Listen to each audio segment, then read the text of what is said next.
സുഖല്ലേ? നമ്മ ഇത് എന്താ ഉണ്ടാക്കാൻ നോക്കാം. ഇത് പേര് പറയും അവരക്ക. തൊലി ഉരിച്ചിട്ട് ഇത് വെള്ളത്തിൽ വെക്കുക. വെള്ളത്തിൽ വെച്ചിട്ട് ഇതോടെ തൊലി എടുത്തപ്പോൾ ഇതുപോലെ കിട്ടും. ഇതൊക്കെ പറയും ഇതുക്ക് അവരേക്കാൾ. അപ്പോൾ ഇതോടെ കറി നമ്മൾ ഉണ്ടാക്കാം. ഇതൊക്കെ കുറച്ച് ചിക്കൻ വേണം, തക്കാളി, ഉള്ളി, അപ്പോൾ പട്ട, ഗ്രാമ്പ്, ഇഞ്ചി, വെളുത്തുള്ളി, തേങ്ങ, ഒരു ചിക്കൻ മസാല, ഇത്ര ഐറ്റം വേണം കറി ഉണ്ടാക്കാം.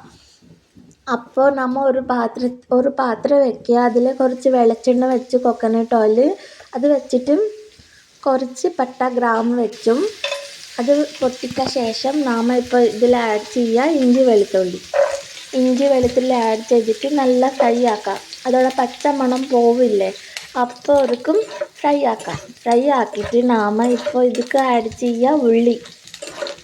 2 സവാള എടുത്തു ഞാൻ. ഇത് വെച്ചിട്ട് നല്ല ഫ്രൈ ആക്കാം. നിങ്ങൾക്ക് അറിയോ, ഇത് നമ്മൾ കർണാടകത്തിലെ എല്ലാവർക്കും ഇഷ്ടപ്പെടുന്ന ഒരു ഇത് അവരെ കണ്ടിട്ട് ഇപ്പോൾ ഇത് സീസണാണ്. ഈ കേരളത്തിലേക്ക് വന്നിട്ട് ഞാൻ കുറേ മിസ് ചെയ്യുക ഒരു ഫുഡാണ് ഇത്. അപ്പോൾ ഞാൻ ബാംഗ്ലൂർക്ക് പോന്നപ്പോൾ ഇത് കൊണ്ടുവന്നിട്ട് ഫസ്റ്റ് ടൈം ഇത് ഞാൻ കേരളത്തിൽ ഉണ്ടാക്കുന്നുണ്ട് ഇത്. അപ്പോൾ ഉള്ളി ഫ്രൈ ആക്കിയിട്ട് നമ്മൾ ഇതിക്ക് തക്കാളി ആഡ് ചെയ്യാം.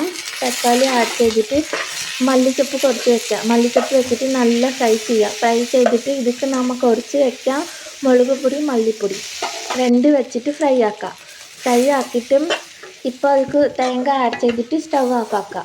അപ്പോൾ ഇത് തണുപ്പ് മാറിയിട്ട് നമ്മൾ നല്ല അരച്ചെടുക്കപ്പോൾ ഇതോടെ മസാല റെഡിയായി. അപ്പോൾ ഒരു പാത്രത്തിൽ എണ്ണ വെക്കുക. എണ്ണ വെച്ചിട്ട് കടുക് വെച്ചിട്ട് കറിവേപ്പില വെച്ചിട്ട് പൊട്ടിച്ച ശേഷം നാം ഇതിൽ അത് കാല് വെക്കുക. അവരൊക്കെയല്ല ഇതിൻ്റെ അത് വെക്കുക.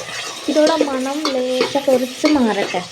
അപ്പോൾ നാം ഇതിൽ ആഡ് ചെയ്യുമ്പോൾ അതോടെ മണം പോന്നപ്പോൾ നമ്മൾ ചിക്കൻ ആഡ് ചെയ്തിട്ട് നല്ല ഫ്രൈ ആക്കിയിട്ട് ഇതിക്ക് നമ്മൾ മഞ്ഞൾപ്പൊടി, ഉപ്പ് വെച്ചിട്ട് ഇതിൽ ഒരുപാട് വെള്ളം കറിയിപ്പോൾ ആ വെള്ളം ഇട്ടിച്ച ശേഷം നാം ഇതിൽ ചിക്കൻ മസാലവും ആഡ് ചെയ്യുക. ചിക്കൻ മസാല ആഡ് ചെയ്തിട്ട് നല്ല ഫ്രൈ ആക്കിയിട്ട് അപ്പോൾ നമ്മൾ അരച്ച് വെച്ച മസാല ഇല്ലേ, ആ മസാലവും ആഡ് ചെയ്യാം. മസാല ആഡ് ചെയ്തിട്ട് ഇതിക്ക് നമ്മൾ എത്ര വെള്ളം വേണോ അത്ര വെള്ളം ആഡ് ചെയ്തിട്ട് മൂടി വെക്കാം. 10-15 നിമിഷം വേണം. ഇത് തിളപ്പിച്ച വന്ന ശേഷം കറി റെഡിയാവും. അടിപൊളി റെഡിയാവും ഈ കറി. എനിക്ക് ഭയങ്കര ഇഷ്ടമായി ഈ കറി എന്നാ. ഇതിപ്പോൾ റെഡിയായി. ഇതിക്ക് കോമ്പിനേഷൻ എന്താണ്, എനിക്ക് മുദ്ദ വേണം. മുദ്ദ എങ്ങനെ ഉണ്ടാക്കാനായിട്ട് ഞാൻ റെസിപ്പി എടുത്തില്ല, ഇപ്പോൾ പറയും. കുറച്ച് വെള്ളം വെക്കുക. വെള്ളം തിളപ്പിച്ച ശേഷം റാഗി പൗഡർ വെക്കുക. റാഗി പൗഡർ വെച്ചിട്ട് നല്ല ഇളക്കി നമ്മൾ ഇപ്പോൾ ആട ചെയ്യില്ലേ ആ ടൈപ്പിൽ ഉണ്ടാക്കണം. ഉണ്ടാക്കിയിട്ട് കുറച്ച് ഉരുണ്ട എടുത്തിട്ട് ഉരുണ്ട പോലെ പിടിച്ചെടുക്കാം. അപ്പോൾ ഉരുണ്ട പിടിച്ചപ്പോൾ ഇത് റെഡിയായിട്ടും ഞാൻ കറി എടുത്തും മുദ്ദ എടുത്തും. ഇതിക്കും പറയും റാഗി മുദ്ദ, ഇത്കൻ ബെಳೆ ചിക്കൻ ചാරු കന്നഡത്തിൽ പറയും. ഭയങ്കര ടേസ്റ്റ്. എത്ര ടേസ്റ്റ് ഉണ്ടായിരുന്നു, എനിക്ക് ഭയങ്കര ഇഷ്ടപ്പെട്ടു ഞാനും. അപ്പോൾ ഈ ദിവസം ഇത്ര എല്ലാവരും ഒന്ന് സബ്സ്ക്രൈബ് ചെയ്യ്, ലൈക്ക് ചെയ്യ്, കമൻറ്റ് ചെയ്യ്. ബായ്. പിന്നെ നമ്മൾ നെക്സ്റ്റ് വീഡിയോയിൽ നോക്കാം. ബായ്.